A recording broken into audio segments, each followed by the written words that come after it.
chole poto la fide be sokem lo sokem mucho agodo jigo ba swekem amere pe munyo vo sokem eta munyo wa mede chole poto la fide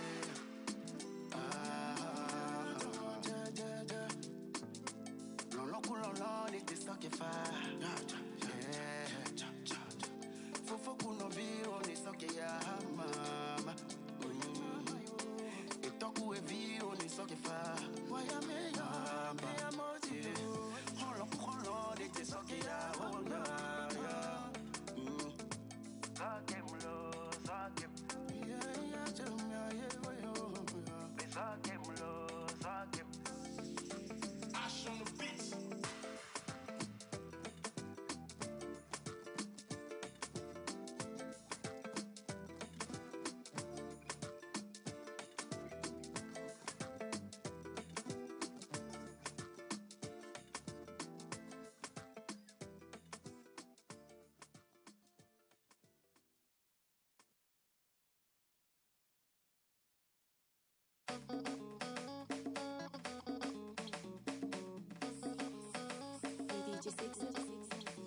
L'éternel est ma lumière et mon sauveur. De qui aurais-je peur? L'éternel écoute ma voix. J.P. Mourad. Mon Dieu, me voici devant toi. Amen, amen, amen, amen, amen, amen, amen, amen, amen, amen, amen, amen, amen, amen,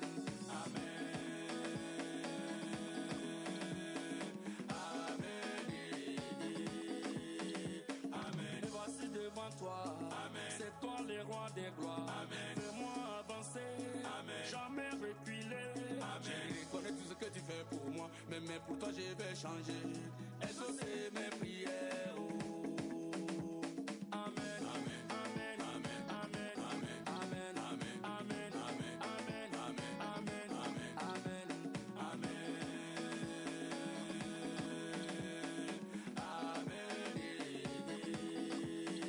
Amen. Amen. Mon Dieu, c'est toi mon soleil, Seigneur. C'est toi mon bouclier, le tout-puissant miséricordieux. Bénis nos projets, amen. Bénis nos idées, amen. Annulez nos péchés, amen. L'ouverture des versets, ouais, amen. Amen. Amen. Amen. Amen. Amen. Amen. Amen. Amen. Amen. Amen. Amen. Amen. Amen.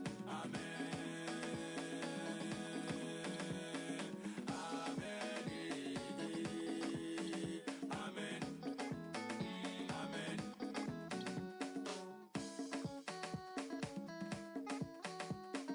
L'éternel m'a béni, l'éternel m'a béni, l'éternel m'a béni, l'éternel m'a béni, l'éternel m'a béni, annulé mes péchés, avancé mes projets, l'éternel m'a béni, il a annulé mes péchés, il a fait avancer mes projets, il m'a ouvert des portes, des percées, Madouéné, Madouéné, Madouéné, Madouéné, Madouéné, sortez les mouchoirs, Madouéné, Madouéné, Madouéné, roulez, Madouéné, Madouéné, c'est quelque chose ça, Madouéné, Madouéné, Masito baby, Madouéné, Madouéné, Madouéné, Madouéné, Madouéné, roulez les mouchoirs, Madouéné, Madouéné, Madouéné, bloqué, Madouéné, Madouéné. Allô? À qui ai-je l'honneur? C'est l'Éternel? L'éternel m'a révélé que les ennemis nous va tomber. Alors faisons attention. Alors, un pas devant, attention. Deux pas devant, attention. Allez, ici à gauche.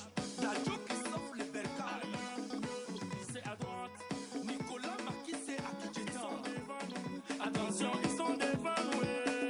On va les envoyer les faits du Saint-Esprit, les consumer ensemble. Fumer, fumer, fumer, fumer. Allez, feu. Fais du Saint-Esprit. Hayakata, allez, feu. Feu, feu. Fais du Saint-Esprit. Hayakata. Madouéné, Madouéné, Madouéné. Capitaine Ayo. Madouéné, Madouéné, Madouéné. Qu'il soit ainsi. Madouéné.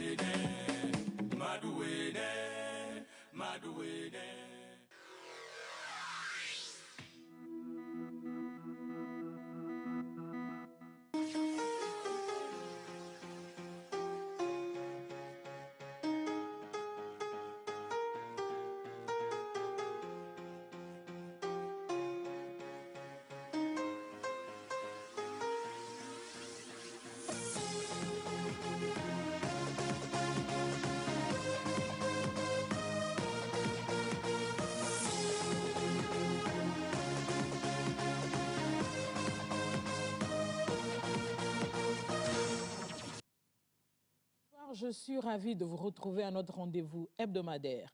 Vous le savez sans doute, le plus grand atout du Togo est sa jeunesse. Malheureusement, le chômage et le sous-emploi créent des désillusions croissantes et des frustrations chez les jeunes, dont certains ont recours à l'immigration clandestine ou à des activités criminelles à la recherche d'alternatives. Le défi emploi jeune, vous le savez certainement, est à multiples facettes et le coût du chômage est partout et terrible. Pour faire face à cet enjeu, investir dans la promotion de l'emploi des jeunes devient une alternative incontournable. Promouvoir l'emploi des jeunes, qu'est-ce que cela sous-entend exactement et à quoi fait-il appel? C'est l'unique et la principale question autour de laquelle nous allons échanger cet après-midi. Et pour en parler, voici l'équipe du jour que nous présente Carmen Madji Akapo.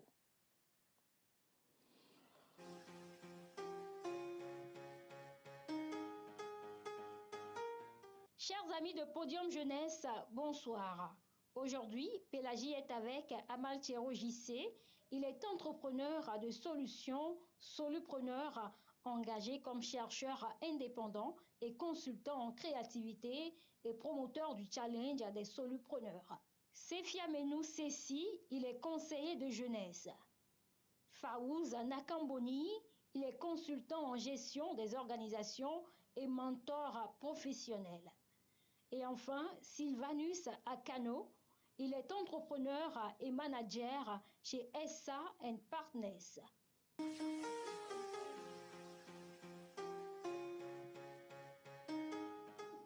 Merci, bienvenue de nouveau à ce nouveau numéro. Dans ce nouveau numéro de votre émission Podium Jeunesse, nous allons parler de la promotion de l'emploi des jeunes. La question principale, vous l'avez entendu tout à l'heure. Bonsoir d'abord. J'espère que vous avez bien démarré le week-end. Oui, ça va. Ça va, Dieu merci. Donc, promouvoir l'emploi des jeunes, pour vous, qu'est-ce que cela sous-entend exactement et à quoi fait-il appel? Amaltiero. Merci beaucoup, Pélagie. Je t'en prie.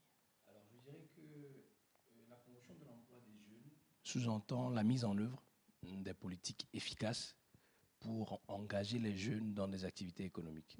C'est un peu ça. Maintenant, quand je parle de politique, cela voudrait dire que l'État, auquel est soumis tout gouvernement et que ce gouvernement est en train de servir est le premier responsable de l'emploi des jeunes ou de l'employabilité des jeunes.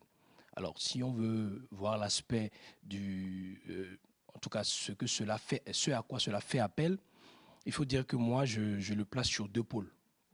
Et cela fait référence à la définition même de l'emploi, qui est économiquement le fait de... d'engager en fait des gens actifs, des jeunes actifs dans des activités économiques. Donc le premier pôle, ce sont des personnes actives et le second, ce sont des activités économiques. Et je crois que dans la suite, j'aurai à peut-être détailler là-dessus. Voilà. D'accord, merci beaucoup Faouz.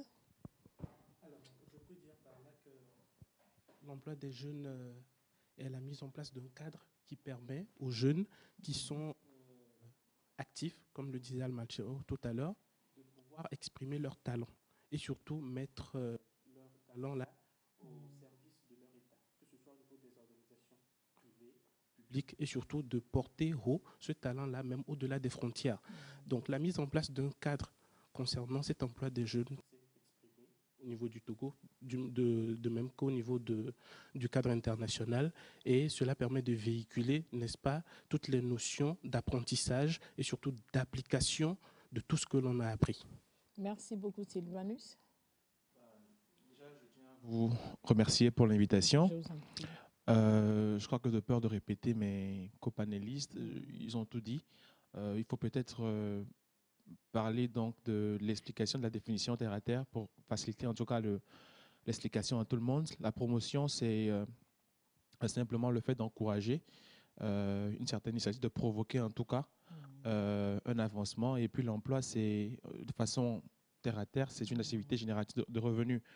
Donc la promotion de l'emploi, je crois qu'on ne va quand même pas définir les jeunes, hein. C'est quand même une tranche de la population qui se situe principalement, j'ai envie de dire, entre 12 et puis une trentaine d'années. En politique, ça va un peu plus loin. Et donc, en gros, pour placer les mots chacun à côté de l'autre, il faut simplement dire que c'est un ensemble de paramètres qui permet quand même à la jeunesse de se retrouver dans j'ai envie de dire, le système économique qui sous-tend, j'ai envie de dire, le progrès même de tout un État. Donc, en gros, la promotion de l'emploi, c'est cet ensemble-là qui permet à chaque individu de pouvoir être économiquement viable vis-à-vis donc de sa société. Si vous avez un ajout. Merci. Je dirais que la promotion de l'emploi des jeunes, c'est l'ensemble des stratégies ou des mécanismes ou des dispositifs qui sont mis en place pour pouvoir permettre à la tranche de la population active de pouvoir travailler et booster en même temps le développement. Voilà. Mais à quoi fait-il appel exactement? De quoi a-t-on besoin pour promouvoir l'emploi des jeunes? Je peux? Oui. Voilà, moi j'estime qu'on a besoin de plusieurs paramètres. D'abord, pour promouvoir l'emploi des jeunes, il faut partir de la base, donc de l'éducation.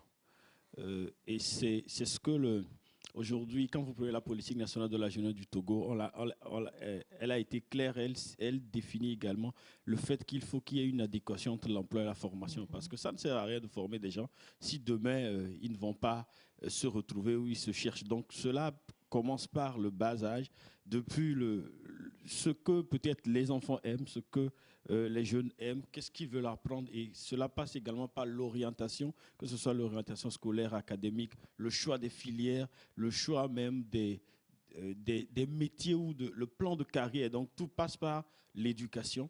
Et ensuite, tout passe également par le fait de développer des facultés pour pouvoir se prendre en main et pouvoir aussi travailler. Donc, une chose est sûre, d'avoir une bonne éducation, d'avoir reçu une bonne éducation, d'avoir été formé, etc.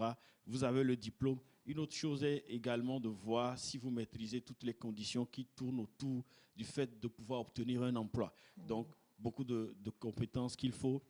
Il faut passer peut-être des tests, etc. Est-ce que vous êtes prêts aussi à... Donc, c'est tout un mécanisme qu'il faut apprendre à nous les jeunes ou aux jeunes qui sont là. Et ça, ce n'est pas quand vous avez la maîtrise ou vous avez un doctorat qu'on vous apprend. Vous devez l'apprendre depuis le bas âge, de sorte, et quand nous parlons également, je ne vais pas extrapoler, mais quand nous parlons de l'entrepreneuriat aujourd'hui, qui est aussi un autre volet qui répond à la promotion de l'emploi des jeunes, je pense qu'il ne faut pas attendre d'avoir le bac, d'avoir la maîtrise avant de commencer par entreprendre, et que la culture entrepreneuriale devait être quelque chose qu'on apprend depuis la maternelle aux enfants pour que cela devienne une habitude. Et comme on dit, l'habitude forcément est une seconde nature, que cette culture-là soit une seconde nature pour chaque individu, de sorte que si vous n'arrivez pas à capter un emploi qui est créé par l'État, que vous soyez capable d'être vous-même le créateur de votre emploi. Dans cette dynamique-là. Je crois que vous venez de parler de la base, qui est l'adéquation entre l'emploi et la formation. Évidemment, on ne pourra jamais parler d'emploi sans parler de formation. Je crois qu'au bout d'un moment, en Afrique, il faut qu'on dise la vérité aux jeunes. Enfin, qu'on nous dise la vérité. Parce que ça ne sert à rien de nous dire, quand je dis nous, c'est parce que je me considère comme étant jeune, donc ça ne sert à rien de nous dire que, parce qu'on nous a toujours servi le fait que quand vous allez à l'école, vous avez tout pour réussir dans la vie. Or, en réalité, l'école est classée, sinon la formation en elle-même est classée, au rang donc de l'information.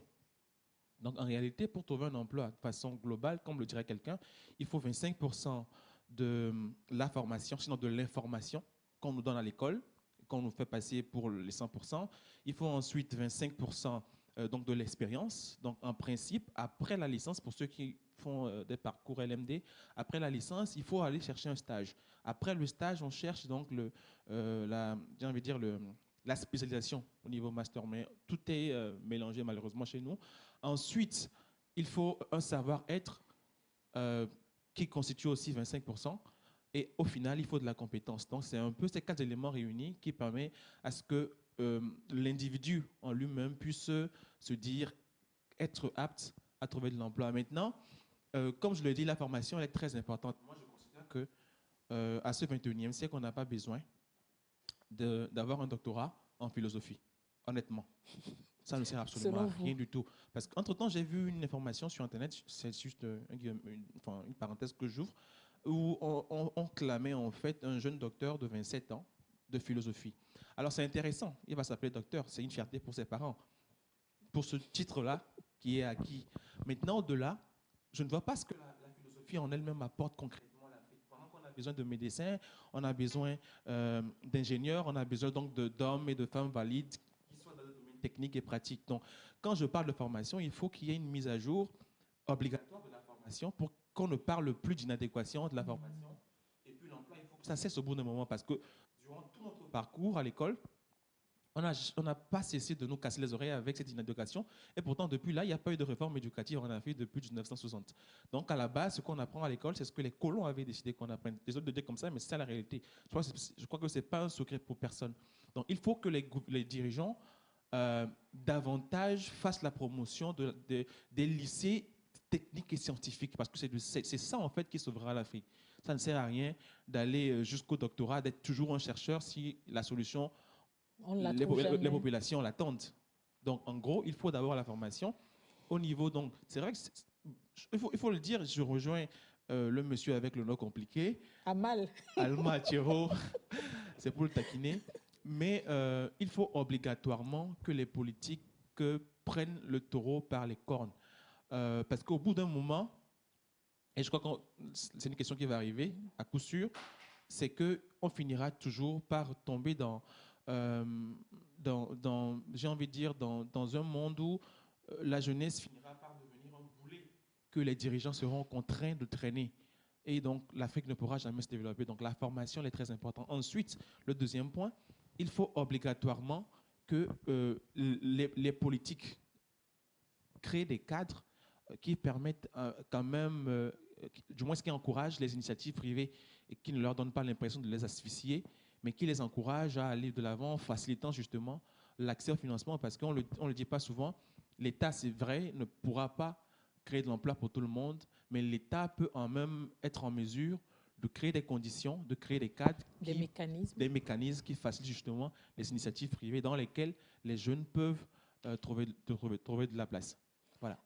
Fawz, l'une des parties des propos de Sylvanus ressemble à l'entretien que nous avons eu hors antenne tout à l'heure. Tout à fait. Par rapport au monsieur qui parlait de l'identification, de la valorisation des vrais créneaux porteurs en matière de formation au Togo. Tout à fait. Et cette identification est vraiment très importante parce que déjà, nous évoluons sur un marché où il y a de nouveaux besoins. Vous n'êtes pas sans savoir que la communication, déjà en 2010, n'est plus la même actuellement. Beaucoup de créneaux ont été mis en valeur et il y a beaucoup de choses que l'on faisait avant que l'on ne peut plus faire. Alors, ces formations ne se font plus dans le cadre LMD, je peux dire, parce que plus que jamais, on a besoin maintenant de certifications. Ces certifications, beaucoup de jeunes ne les font pas parce qu'ils sont beaucoup plus habitués à aller sur les réseaux sociaux. Et le mal vient de là. Lorsqu'on parlait tout à l'heure de l'inadéquation formation-emploi, je me disais bien que le problème, il est là. Le problème, il est là parce que l'identification des créneaux porteurs, ce n'est pas forcément le fait d'être dans un bureau et de pouvoir travailler. Aujourd'hui, nous pouvons être en mesure d'être à l'école, de pouvoir fréquenter et de retourner au champ. L'agriculture est le créneau le plus porteur. Lorsqu'on prend les chiffres au niveau du Togo, 60% du PIB togolais est agricole et 60% également de la population togolaise est rurale. Voilà. Donc, ce sont des avantages que nous pouvons non seulement tirer. Hormis cela, il y a le digital. Le digital également entre en ligne de compte parce que vous pouvez, sans même faire des études poussées, juste à partir du bac, vous implémenter en maintenancier ou juste en technicien chez vous à la maison. Et là, c'est très important de le faire parce que déjà, vous gagnez de l'argent, vous acquérez de l'expérience et vous pouvez vous exprimer au-delà de tout ce que vous pouvez faire. Finalement, on dirait que l'orientation scolaire est le nœud du problème. Oui, absolument. C'est ce que peut-être on ne fait pas. Moi, je ne sais pas quand est-ce que j'ai une fois rencontré forcément un conseiller pédagogique ou d'orientation. J'en entends parler, mais je n'ai jamais eu la chance de rencontrer des conseillers d'orientation.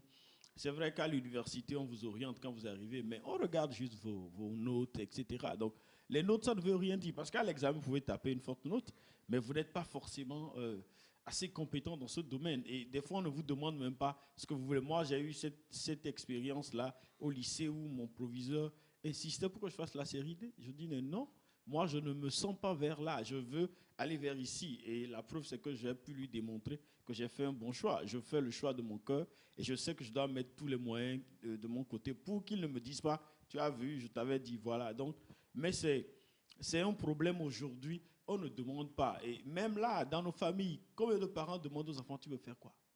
Tu veux devenir quoi? J'étais avec une dame et son enfant, et je causais avec le jeune qui me disait, je dis, qu'est-ce que tu veux faire?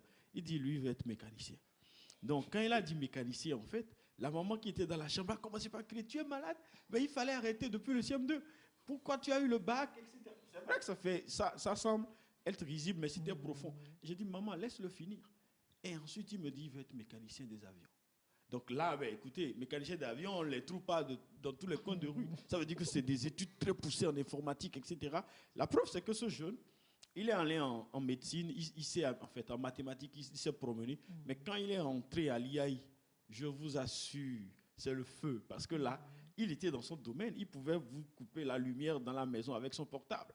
Donc aujourd'hui, il est en train de faire des études à l'étranger et il excelle dans son domaine. Et forcément, il va réussir parce que ces gens-là sont rares et ils sont riches également. Donc après, la maman a compris. Souvent, on ne nous laisse pas le temps de pouvoir exprimer ce que nous voulons et nos parents veulent réaliser les rêves qu'ils n'ont pas pu réaliser en nous. De toutes les façons, on n'est pas les mêmes, même si on est vos enfants. Donc c'est un peu ça. Les enfants deviennent le prolongement des aspirations des parents, c'est ça. Mais en fait, quand nous parlons de l'emploi des jeunes, je voudrais que les gens comprennent bien, nous ne parlons pas forcément de la fonction publique. Nous parlons de l'entrepreneuriat. Nous parlons de tout créneau porteur qui puisse permettre aux jeunes de vivre décemment. C'est très important. C'est vrai que nous avons parlé de l'orientation qui joue dans la promotion de l'emploi des jeunes. Nous avons parlé de l'identification, de la valorisation des créneaux porteurs. Mais c'est important aussi de parler de la responsabilité du jeune lui-même. Quand on lui confie un poste, un projet, qu'est-ce qu'il en fait, Amar Thiero? Merci, justement, c'est ce que je voulais dire. Moi, quand je prends la promotion de comme je le disais au début, je le place sur deux axes. Parce qu'en tant qu'entrepreneur de solutions engagé comme chercheur, nous avons fait des études poussées. On a vu qu'avant toute cette paperasse, il y a une base qu'il ne faut pas rater. C'est qu'on parle d'emploi, on parle des personnes actives qu'on utilise pour des activités économiques. Donc, à la base, il faut d'abord des personnes actives. Et pour moi, des personnes actives, c'est d'abord l'ODD2, des personnes qui ne souffrent pas de faim, l'ODD3, des personnes qui sont en forme, en tout cas en bonne santé, et l'ODD4, des personnes qui sont bien éduquées, qui ont une éducation de qualité. Quand je parle d'éducation de qualité, je ne parle pas seulement de l'école, je parle de l'éducation à la maison, je parle de l'éducation à l'école, l'éducation sur les médias et consorts. Donc, juste pour dire que, avant toute chose, il faut produire des personnes actives. Il y a beaucoup de jeunes qui sont diplômés mais qui ne sont pas actifs. Cela veut dire quoi? Cela veut dire qu'il faut d'abord louer les efforts du gouvernement qui ont mis en place beaucoup de stratégies pour réduire. Tout à l'heure. Voilà. Mais en marge de cela, il faut comprendre que le gouvernement doit pouvoir faire tout pour que le Togolais de 18 à 35 ans, même avant son emploi, soit actif. Il faut qu'il n'ait pas faim. Il faut qu'il y ait des mécanismes pour que quand il n'est pas en forme, il puisse se soigner facilement et qu'il ne soit pas difficile pour lui d'avoir une éducation de qualité. C'est ça la base. Parce que ce que moi je sais, c'est qu'une personne qui est active n'attend pas l'emploi, il le crée. Donc, et après maintenant avoir créé des personnes actives, là, ce n'est plus difficile d'avoir des activités économiques parce que soit eux-mêmes ils le créent, ou soit le gouvernement le crée selon les besoins de la population. Et c'est là où on parle maintenant de l'éducation, formation et puis emploi, voilà. C'est important aussi de parler des efforts que l'État fait dans le sens de la promotion de l'emploi des jeunes. Bien sûr. Nous ne pouvons pas passer sous silence le travail que l'ANPE fait au Togo en accompagnant les jeunes diplômés à réviser leur parcours pour savoir dans quel domaine ils peuvent être actifs. Pas seulement l'ANPE, donc nous avons beaucoup de mécanismes de J'ai juste commencé avec l'ANPE. Donc nous avons le FAEJ, nous avons la Coalition nationale pour l'emploi des jeunes. Le Provonat. Voilà, qui est devenu ANVT. L'ANVT, voilà.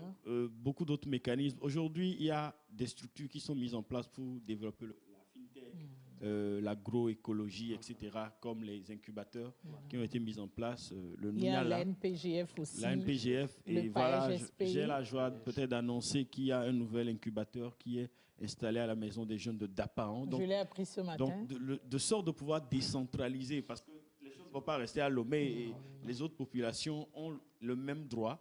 Et en plus de cela, il y a une plateforme qui a été mise en place pour permettre aux jeunes d'avoir les bonnes informations. Je pense qu'il y avait eu un débat sur ce plateau où il faut avoir aussi dans la question de l'emploi les bonnes informations en fait. Parce que si vous n'avez pas les informations de qualité, vous ne pourrez pas savoir. Et cette plateforme-là, elle est intéressante parce que j'ai fait un tour et je me suis rendu compte que ça permet de savoir quel genre de formation même faire.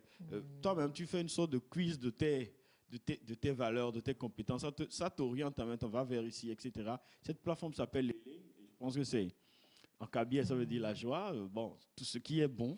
Donc, je me dis que ça sera bon. Maintenant, une autre chose, c'est de pouvoir communiquer autour de cette plateforme pour que les jeunes y aillent. Ce n'est pas forcément les jeunes diplômés. Déjà, les jeunes, même à l'école primaire, on peut s'amuser avec des tablettes, etc. Et donc, ce sont des choses à encourager. Et pour finir, un document stratégique de l'État, c'est la politique nationale de la jeunesse, qui entre également dans le champ de mire de la Charte africaine de la jeunesse. Donc, quand vous prenez l'article 14, c'est clair que les jeunes doivent pouvoir travailler et développer leur pays. Donc, les talents dont disposent les jeunes doivent être mis à la solde de la population, de la communauté. Et les entrepreneurs, Almakiro ne va pas dire le contraire, les entrepreneurs créent des solutions. Donc, ça veut dire que c'est parce qu'il y a des problèmes, ils sont là pour créer. Voilà, les créateurs de solutions, bien évidemment. Donc, c'est un peu ça, on essaie d'encourager les jeunes à pouvoir se développer. Et il y a la mesure des 25% pour les entrepreneurs femmes et jeunes. Mais une autre chose est-ce que tous les jeunes ont cette information? Aujourd'hui, comme vous l'avez dit, ce n'est pas forcément les informations qui doivent venir vers nous, mais nous devons aussi apprendre à aller vers... Toutes ces structures qu'on vient de citer, il y a des milliers de jeunes qui ne sont pas au courant. Absolument. Mais qui sont dans le besoin. Oui, malheureusement, beaucoup de jeunes ne suivent plus la TVT. Donc, vous voyez un peu, nous sommes en train de faire cette émission qui est assez intéressante. Je ne sais pas, ça sera peut-être un autre débat. Mais c'est aussi... Ils préfèrent surfer. Surfer et avoir des informations qui ne leur serviront forcément à rien. Je passais tout à l'heure quand j'ai vu 2 jeunes filles en train de regarder avec joie l'histoire de cette dame qui a fait 9 enfants ou 7 enfants. Je ne sais pas. 9. La malienne. Elles étaient tellement... Je me demandais, en fait, c'est quoi? Elles veulent apprendre à faire 9 enfants. C'est pas pour faire rire, mais c'est aussi ça, ces genres de situations auxquelles nous assistons et qui doivent nous réveiller. Il faut que nous, les jeunes, nous prenons le taureau par les cornes et que déjà, depuis le collège, depuis le primaire, que les enseignants et que même dans les programmes de formation, qu'on puisse inculquer ces choses-là à ceux qui transmettent le savoir, pour qu'ils puissent donner d'autres types d'informations, pour pousser les jeunes à aller vers les bibliothèques. C'est rare de voir maintenant un enseignant demander aux jeunes d'aller à la bibliothèque. Et c'est un autre débat. Ce n'est pas rare. On le leur dit, mais ils n'en ont pas envie. Oui, il y a même des bibliothèques numériques. Ils passent le maximum de leur temps avec leur téléphone portable, mais il y a des bibliothèques numériques.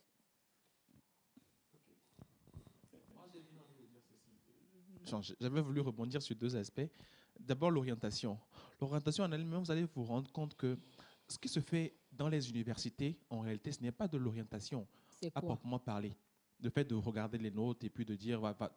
Parce que quand vous regardez de près, vous vous rendrez compte que dans la plupart des universités privées, et c'est généralement dans ces universités qu'on fait en tout cas, qu'on appelle ça les orientations, c'est que les universités en elles-mêmes ont envie de créer des filières et donc ont envie d'atteindre un certain nombre d'étudiants dans telle ou telle filière.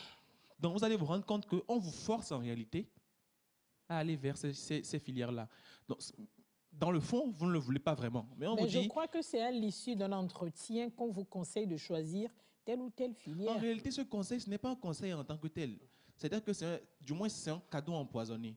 On vous donne l'impression que l'école a bien envie de vous accepter, mais à condition que vous adhérez à telle filière. Au-delà, il y a beaucoup de jeunes qui ont, moi j'en connais, j'ai des amis qui ont fait 4 ans en médecine parce que leur papa veut à tout prix réaliser son propre rêve au travers de son enfant.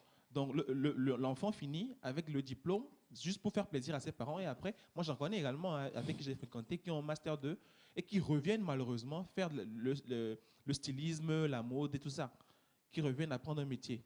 Donc, je crois que l'inadéquation, quand on parle d'inadéquation entre formation et emploi, au-delà des politiques, c'est aussi un rôle au niveau des parents. Et j'ai comme l'impression que les anglophones comprennent mieux la chose que nous, parce que je ne comprends pas pourquoi, quand on vient par exemple sur ces programmes-là qui existent, la question que je me pose, c'est pourquoi est-ce que les jeunes ne semblent pas être intéressés par ce qui, en principe, va contribuer à la construction de leur avenir. C'est la remarque que j'ai faite. Quand on fait une formation, par exemple, il n'y a pas de jeunes qui arrivent, mais quand il y a un concert, il y a beaucoup de jeunes qui y vont. Je me demande toujours, qu'est-ce qui peut bien naître à la cause? Moi, je considère que les réformes, en réalité, les réformes qui semblent être politiques, moi, je considère que si ça réussit bien ailleurs et que ça ne réussit pas chez nous, c'est quelque part parce que, en réalité, on n'est pas vraiment dans la réforme politique, on est beaucoup plus dans la cosmétique politique. Parce que la réforme politique, obligatoirement, ça doit ramener des résultats. C'est-à-dire qu'on vous met à un poste, on vous confie un programme qui, malheureusement, sont tellement budgétivores, les programmes en eux-mêmes sont budgétivores, ce qui fait qu'au final, on donne, je dis n'importe quoi, 100 millions au programme, mais le programme en lui-même consomme 50 millions. Le programme en lui-même avec les voitures, de véhicules et tout ça. Donc, ce qui fait qu'au final, il y a très peu d'argent qui reste pour les projets en eux-mêmes. Et au-delà, il y a aussi, il me semble, le fait que le peu de jeunes qui s'intéressent à la chose et qui se rendent en tout cas à ce genre de choses finissent par se rendre compte que le processus est tellement long. Le processus est tellement long qu'on connaît.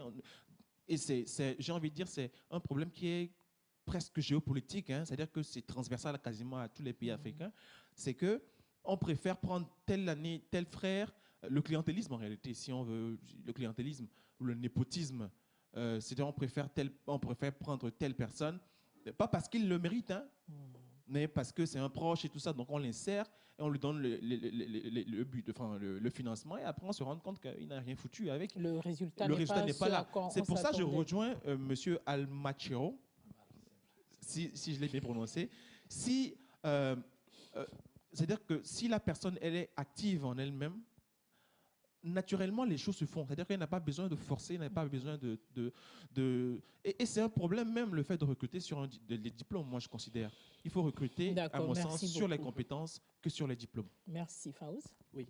En fait, moi, je veux aborder surtout un problème crucial qui est celui du suivisme. Bon, parce que l'habitude... il y a certains étudiants qui sont amenés à choisir leur filière parce que leurs camarades y sont. Déjà après le bac, c'est le problème qui se passe. Et même dans les établissements également, c'est la même chose. Et mais ce suivisme-là crée des problèmes à un moment donné parce que vous vous retrouvez dans des domaines où vous n'êtes pas qualifié pour cela. Vous allez dans des sociétés où vous ne vous en sortez pas. Et cela n'est pas parce que vous n'êtes pas bon, mais c'est parce que vous n'êtes pas capable de pouvoir gérer ce qu'on vous a dit de faire. Nous sommes dans une logique d'évolution. Et cette évolution-là doit être globale. Elle est globale parce que l'école forme des cadres, des élites. Et l'État, par son action, que ce soit au niveau des universités publiques ou privées, donne les moyens à ces écoles-là de pouvoir former les jeunes. Donc, si on ne peut pas canaliser ces jeunes-là à un moment donné pour en faire des gens vraiment rentables, je ne pense pas que ça puisse faire l'affaire. Dans mon activité de mentoring, d'habitude, je reçois des étudiants qui sont souvent en fin de formation, en licence et en master, et qui demandent d'habitude quoi faire. Et lorsque vous leur dites que vous n'êtes pas en mesure de leur conseiller, disons, des modules, ils s'offusquent de cela. Moi, je dis que, normalement, on ne doit pas dire aux gens ce qu'ils doivent faire. Ça veut dire qu'ils n'ont pas de rêve. Justement, ils n'ont pas de rêve. Ils n'ont pas de rêve parce qu'ils se sont dit, bon, comme mon frère, il a réussi dans ce domaine, et c'est ce qui a été le cas dans le domaine du trading, je crois, récemment. Beaucoup de gens s'y sont lancés parce que les premiers à s'y être lancés étaient vraiment... tout à fait. Et semblait réussir. Et par après, ça a donné autre chose. C'était la même chose également pour une société, bon, je vais taire le nom, exactement, qui avait... promis ciel et terre à beaucoup de gens, mais qui à la fin n'a pas donné quoi que ce soit. Donc bref, le suivisme joue beaucoup. Le suivisme joue beaucoup, exactement. Merci. Alors, avant d'aller à la question, je voudrais rebondir sur quelque chose qu'il avait dit. En quelques secondes, le temps que nous... Il ne faut pas... Je tiens à saluer vraiment les efforts du gouvernement parce que les réformes ne peuvent pas donner des résultats tout de suite dans l'immédiat. Dans l'immédiat. Il faut beaucoup de patience parce que c'est vrai que quand on va dans les pays anglophones, on comprend qu'ils ont compris mieux, mais ça a pris beaucoup de temps. Alors, ce que je voulais dire là-dessus, c'est que moi, j'étais ex-enseignant à l'école internationale américaine au Togo. Vous savez, le système éducatif là-bas dit que lorsque l'élève échoue, c'est le professeur qui est responsable.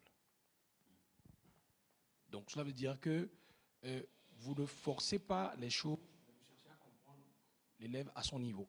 Donc on ne peut pas accuser aujourd'hui les jeunes de ne pas aller à l'information, etc. Si à la base, le système éducatif ne leur permet pas de s'exprimer eux-mêmes. Vous voyez, donc le professeur doit être moins fatigué que l'élève.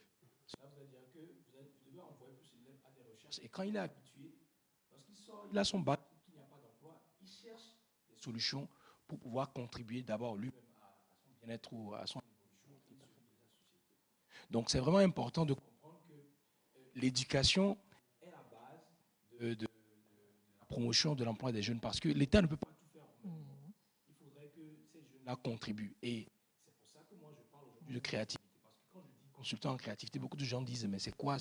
C'est nouveau pour les gens. Parce qu'il faut permettre aux gens, ce que Dieu nous a donné en commun, c'est la créativité. Et avec la créativité, ce dont on a besoin là-bas, c'est de lire et de savoir écrire, c'est tout. Avec la créativité, une personne qui sait lire et écrire peut vous surprendre, peut surprendre une personne même qui a son doctorat. Et c'est là où je contredis un peu ce qu'il avait dit au début. Le doctorat en philosophie est important, mais c'est important pour des populations qui présentent ce besoin. Parce qu'aujourd'hui, écoutez, on a plein de suicides actuellement au Togo. Et c'est dû à quoi? Les gens, quand on va au fond, on voit que ce sont des histoires, c'est l'intelligence émotionnelle. Mais Pélagie, je te dis la vérité, je suis allé dans la recherche, c'est la cause au Covid. Parce que la contraction, plusieurs fois, du Covid a une influence, un impact sur l'intelligence émotionnelle. Je crois que nous en parlerons dans un autre numéro de Podium Jeunesse. Voilà, merci. Comme vous l'avez dit tout à l'heure, l'État fait beaucoup d'efforts en ce qui concerne la promotion de l'emploi des jeunes. Nous avons tout à l'heure parlé des mécanismes, c'est vrai, on n'est pas rentré dans les détails. Il y a aussi beaucoup d'initiatives qui sont mises en place. La dernière, pour promouvoir l'emploi des jeunes au Togo, ce sont les IFAD, qui sont les instituts de formation pour le développement, qui constituent en 10 nouveaux instituts de formation pour le développement qui seront créés sur les 5 années qui viennent. Et l'apport des IFAD dans la promotion de l'emploi des jeunes au Togo, c'est dans cet élément que je vous invite à suivre. Il nous est présenté par Carmen Madji Akap.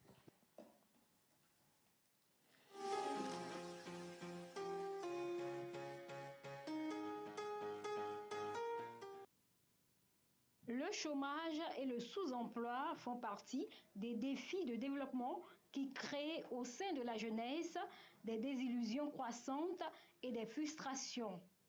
La question de l'emploi des jeunes et les conséquences qui peuvent en découler préoccupe à tous les niveaux. Promouvoir l'emploi des jeunes demeure une alternative incontournable. Quand on parle de la promotion de l'emploi des jeunes, c'est toutes les conditions qu'il faut créer pour permettre l'insertion socio-professionnelle des jeunes. Cela sous-entend des efforts qu'il faut faire au niveau du gouvernement pour faciliter cette insertion, pour donner la compétence et les aptitudes nécessaires aux jeunes de pouvoir s'installer. Cela sous-entend également des efforts que les jeunes eux-mêmes doivent faire pour pouvoir s'insérer socio-professionnellement et aussi aux structures privées de créer des conditions pour que les jeunes puissent s'insérer, puissent avoir l'aptitude de trouver du boulot, d'évoluer dans ce boulot et de le conserver pour pouvoir contribuer au développement socio-économique du pays. Les outils et les compétences nécessaires à une réelle participation des jeunes au développement passent par une formation professionnelle de qualité. À cet effet, une agence dédiée à l'éducation et au développement, AED, a reçu pour mission la création et la gestion de 10 instituts de formation en alternance pour le développement IFAD, dont le secteur bâtiment a été inauguré le 28 avril 2021. Les IFAD sont des instituts de formation en alternance pour le développement. Donc, c'est la volonté des plus hautes autorités du pays de permettre aux jeunes de contribuer au développement socio-économique du pays en créant des instituts de formation qui leur permettent d'avoir des compétences nécessaires et des compétences techniques. Donc, quand l'idée est née de créer ces instituts, il y avait un comité de pilotage qui a commencé par créer les instituts. Et ce comité de pilotage, après avoir créé le premier, le deuxième institut, les autorités ont décidé de transformer ce comité en une agence, donc l'agence éducation-développement. Donc aujourd'hui, c'est l'agence éducation-développement qui crée les IFAD et qui a pour mission de pouvoir les mettre en œuvre et de suivre le fonctionnement de ces instituts. Il y a le premier institut qui est créé dans le domaine de l'aquaculture à Ilavagnon, le second est en création à Barkwasi dans le domaine de l'élevage pour contribuer au développement de la filière laitière au Togo, avec l'installation d'une usine de transformation du lait. Et puis le troisième qui a été inauguré tout dernièrement à Didogome, l'IFAD bâtiment, qui formera dans le domaine de bâtiment. Et un quatrième aussi en construction, toujours à Didogome, qui formera dans le domaine de l'énergie renouvelable. Alors ces instituts forment des jeunes en alternance, c'est-à-dire ils font une partie du cours dans l'institut, une partie en entreprise. Donc c'est une formation qui continue également en entreprise et qui permet aux jeunes d'être compétents à la fin pour leur insertion professionnelle. Ces jeunes formés dans les IFAD ont les compétences techniques et des compétences aussi générales qui leur permettent de s'adapter à toute situation. Ils sont également formés dans un environnement totalement numérique. Tout est connecté, ils ont leur tablette, leur ordinateur, ce qui leur permet eux-mêmes de faire des recherches, de faire la synthèse et de pouvoir venir présenter les travaux, les résultats de leurs recherches. Ce qui fait qu'à la fin de la formation, ils ne peuvent qu'exercer les métiers dans lesquels ils ont choisi de faire la formation. Avec les IFAD, le gouvernement togolais souhaite reformer le système obsolète de formation professionnelle pour s'orienter vers un système moderne de formation professionnelle en alternance. Les jeunes diplômés pourront ainsi mieux répondre aux attentes du secteur privé et trouver plus facilement un emploi. Des politiques économiques et sociales sont tout aussi nécessaires pour offrir aux jeunes des emplois pérennes de qualité.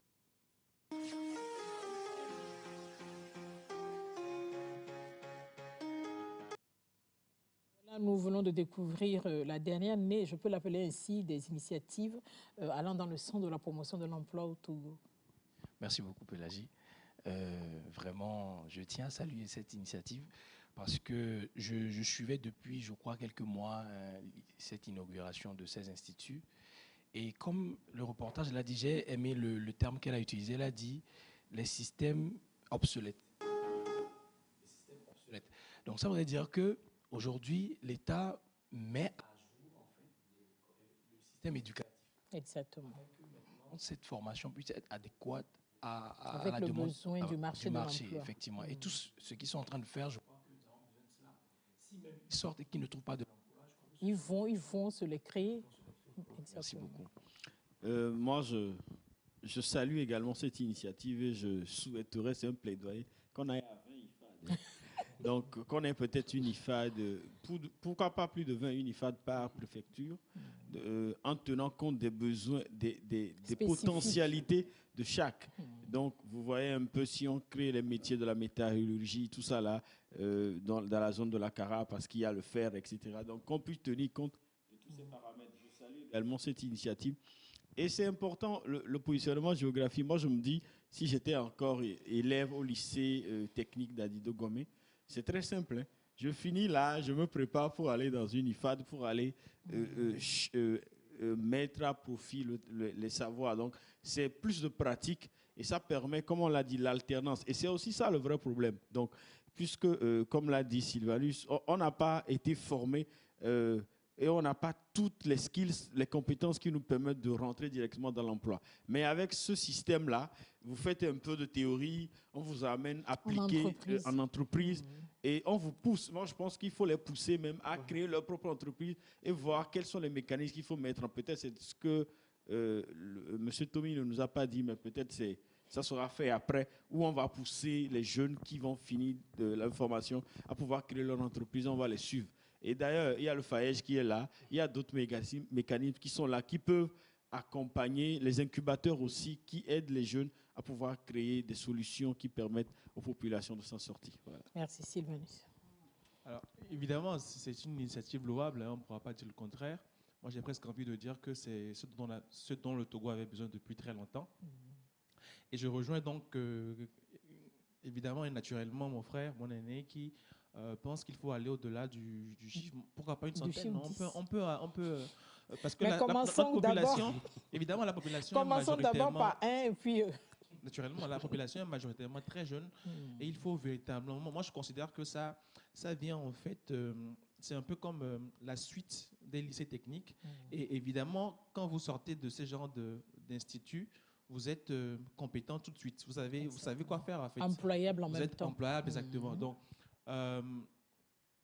j'aurais vraiment aimé que l'initiative se multiplie et qu'il y ait un suivi après, parce que généralement, dans des constitutions comme ça, on fait de belles innovations et après, il n'y a pas de suivi qui suit. Je crois qu'ils sont juste au début. Exactement, et je les encourage dans ce sens-là à continuer donc à former davantage les jeunes dans les domaines techniques. Voilà, dans plusieurs domaines. Merci beaucoup, Fawz. Je salue également cette approche des IFAD qui est vraiment pragmatique parce que ça vient résoudre un problème criard qui est la disponibilité de la main-d'œuvre sur le territoire. Lorsque des sociétés voudraient réaliser des œuvres au niveau du Togo, au lieu d'importer cette main-d'œuvre-là, on peut la trouver ici au Togo et faire bénéficier ces jeunes-là de plusieurs expériences et pourquoi pas les exporter ailleurs. Vous n'êtes pas sans savoir que certaines sociétés au niveau du Togo gagnent des marchés également à l'extérieur. Donc, c'est le moment de faire ressortir le pouvoir de ce talent qui sommeille en ces jeunes-là pour pouvoir faire éclore cela au-delà des frontières. Et je vais réitérer la demande de Sylvanus. Le suivi est très important de ces initiatives pour qu'on voie les résultats concrets. Et au-delà du suivi, je pense que il faudra assez communiquer dans un français facile aux enfants. Ce serait bien qu'on organise des séances de dissémination pour présenter un peu c'est quoi on veut. Parce qu'il faut aussi l'appropriation. Aujourd'hui, nous sommes dans la dynamique où il faut que les communautés ou les populations puissent se prendre en main dans les questions de développement. Donc, on ne leur impose pas, mais on leur donne toutes les informations qui leur permettent d'adhérer simplement. Et c'est aussi important pour que les parents sachent c'est quoi les IFAD. Parce que des fois, on a l'impression que c'est, entre guillemets, les intellos qui savent de quoi on parle, en fait. Mais en fait, ce n'est pas forcément nous qui avons besoin de ça. Donc, c'est important de communiquer sur ces genres d'initiatives. Essentiellement, aller dans les localités, communiquer pour que les gens sachent que, si je rêve de faire ci, je sais qu'il y a une opportunité. Au lieu que les gens soient dans leur carcan et disent l'État ne fait rien. Et pourtant, on fait beaucoup de choses. Donc, que les gens aient l'information. Voilà. Merci beaucoup. Monsieur Fawz, nous parlons tout à l'heure du PPG. Du PPG, effectivement, le programme présidentiel d'excellence qui vient d'être lancé, la deuxième édition. Effectivement, qui vient d'être lancé. Madame Sandra Blamba-Johnson parlait de ça l'autre fois et elle disait que c'était ouvert aux étudiants des universités publiques. En fait, il y a deux secteurs. Il y a celui des universités publiques et il y a également le programme Jeunes Diplômés ouvert à tout titulaire de master issu de n'importe quelle université ou école supérieure. Je pense que c'est vraiment une bonne initiative qu'il convient de saluer parce que c'est l'occasion pour les jeunes sélectionnés de s'imprégner des réalités du Togo. Parce que ce programme a été initié dans le cadre du plan national du développement. Donc, ce plan est décliné en 3 axes et ces étudiants sont en charge de pouvoir étudier ces axes-là. Donc, cela va de l'étude sur le terrain, l'intégration des différents systèmes de l'État et aussi l'apport de leur expérience à cette expérience-là. Et tout autant, après, ils se verront intégrés dans ces systèmes de l'État-là pour pouvoir apporter leur pierre à l'édifice. Je pense que vraiment, bonne idée. Et on a besoin de communiquer là-dessus. Absolument. Communiquer là-dessus. Vraiment, c'est communiquer là-dessus. Pour que les concernés soient vraiment au courant. Absolument. Pour que les gens sachent, pour que les gens puissent avoir les mêmes chances en termes d'opportunités de pouvoir candidater. Exactement. Une chose est de candidater. En fait, une chose est d'avoir eu la chance de candidater. Une autre chose est d'avoir la malchance de n'avoir pas été choisi. Donc, mais vous avez l'information, vous vous préparez peut-être davantage pour une autre étape, etc. Donc, des fois, beaucoup de choses se passent et c'est quand ça finit que les gens se disent, mais oh, il y avait ça. Quelque part aussi, c'est là la différence entre nous les francophones et les anglophones. Les anglophones sont smart, ils sont très rapides, ils vont vers l'information. Mais nous, tout ça là revient encore dans notre système éducatif. Mais je pense que beaucoup d'efforts sont en train d'être faits petit à petit. Il faut aussi impliquer le digital dans l'information et dans la formation des enfants. Parce qu'aujourd'hui, on ne veut pas. Les enfants ont des smartphones, on leur interdit ça à l'école. Donc, quelque part, il faut trouver le moyen pour que et en même temps, ils utilisent leur smartphone pour pouvoir apprendre et bien apprendre. Que de leur interdire. Vous savez que dans la nature de l'homme, quand on lui interdit quelque chose, cela crée une il a curiosité beaucoup d'aller chercher à comprendre pourquoi. Donc, forcément... c'est de la nature humaine. Hein? Absolument. Et souvent, quand on parle du problème de chômage et de sous-emploi des jeunes, il y a des gens qui lui donnent une moindre considération, alors que cela va au-delà de la considération qu'on lui donne. Et c'est pour cela que souvent on dit que la création d'emplois n'est pas juste un problème social ou un problème économique, c'est également la nécessité pour la paix, la sécurité et la stabilité. Comment vous le comprenez, Sylvanus? Alors, moi, je vais plutôt paraphraser quelqu'un qui disait entre-temps, je l'ai suivi, je ne me rappelle plus exactement des circonstances, mais qui disait quand même qu'un jeune qui ne travaille pas est une bombe à retardement. C'est une évidence. Moi, je reste convaincu d'une chose, c'est que quand vous prenez les manifestations dans chaque pays, surtout africain, et au-delà même, vous allez vous rendre compte que quand les gens s'attroupent pour manifester, eux tous qui viennent ne sont pas là pour le même objectif. Il y a des frustrés, il y a des gens qui sont mécontents, il y a des gens... Mais chacun a en réalité sa propre raison. Maintenant, quand vous prenez des jeunes il y en a qui sont formés et qui certes ne sont pas expérimentés, compétents, qui ne sont pas, en tout cas qui sont formés, mais pas au métier technique, pratique pour s'insérer rapidement, vous allez voir qu'ils passent beaucoup de leur temps à traîner, à jouer au ludo, machin, durant toute la journée. Et plus le temps passe, naturellement, ils grandissent, ils vieillissent, et de plus en plus, ils deviennent frustrés. Quand vous prenez Boko Haram, si je ne me trompe pas, le Boko Haram, en réalité, était une revendication liée à l'éducation dans certains villages, dans certaines communautés, ce qui, finalement, est devenu ce que nous connaissons aujourd'hui, où, au bout d'un moment, vu qu'on n'arrive pas à travailler, on se radicalise, c'est facile pour nous de nous faire enrôler dans des milices, dans ce genre de choses. Et évidemment, ça, c'est une menace pour la paix. Donc, un jeune qui ne travaille pas n'a pas de dignité, en réalité. Et ce n'est pas uniquement que les jeunes. Hein. Tout le monde, toute personne qui ne travaille pas n'a pas de dignité, n'a pas de fierté propre, parce qu'on se sent inutile. Donc, pour se sentir utile à la société, même si c'est dans un sens négatif, on préfère être enrôlé dans un groupe tiré. On préfère se rendre utile, même si c'est pour la mauvaise cause. Exactement. Donc, c'est exactement ce qui se passe dans nos j'ai envie de dire, dans nos communautés. Ce qui fait que l'adage qui dit qu'un jeune qui ne travaille pas est une bombe à retardement, c'est une évidence. C'est une logique, en réalité. Merci si la personne beaucoup. ne travaille pas, naturellement, elle se donnera aux vices. Et les vices vont évidemment conduire au vol, au meurtre, au braquage, qui sont d'ailleurs incessants dans nos communautés. Merci beaucoup. Surtout, et je tiens à le préciser, quand vous remarquez les braquages, les viols et ces genres de suicides qui reviennent constamment dans la capitale, moi, ça m'inquiète et je me pose des questions. Vous allez voir des jeunes qui se pendent, qui se tuent. C'est triste et il faut agir tout de suite et maintenant. Merci. Pas mal. Bien évidemment, c'était dans cette perspective-là en fait que je parlais du suicide parce que c'est important. Hein. Il faut savoir que moi, je suis toujours sur ma lignée, c'est-à-dire que les personnes actives sont vraiment importantes pour résoudre le problème d'employabilité des jeunes. Parce qu'aujourd'hui, on a traversé une époque, bon, on est en train de finir, et les jeunes doivent comprendre que l'une des solutions que l'État a, c'est ce vaccin-là qu'il demande. Parce que j'en parlais, mais vous m'avez coupé, j'avais pas c'est important parce que les jeunes doivent comprendre quelque chose qui se passe. Et là, je dis très bien que nous contractons, nous guérissons. Mais quand on le contacte plusieurs fois, ça a un impact psychologique sur le cerveau. Et donc, quand ça a cet impact psychologique, ça... Vous avez des preuves scientifiques?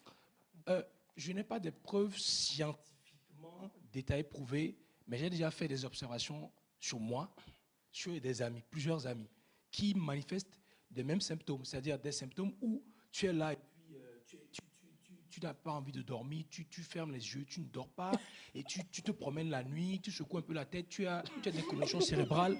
Non, ce que je dis, j'ai fait déjà plus de 10 constats. Donc pour moi, c'est une alternative que l'État a pour les jeunes, parce qu'en se vaccinant, peut-être que ça permet de se protéger davantage. Parce que ce sont des pertes.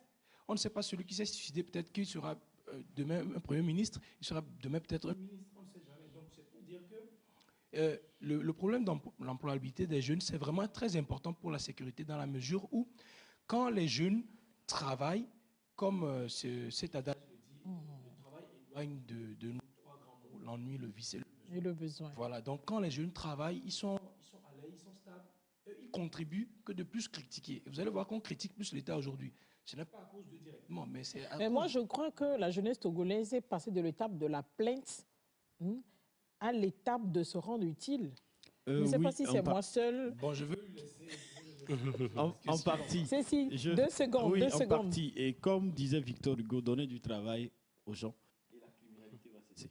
Donc, quelque part, les insécurités humaines auxquelles nous faisons face, c'est également le fait qu'on n'ait pas des emplois décents. Mais c'est important de se faire un mental de gagnant pour qu'on comprenne que nous sommes d'abord des chances d'exister et que nous devons trouver des alternatives rapides.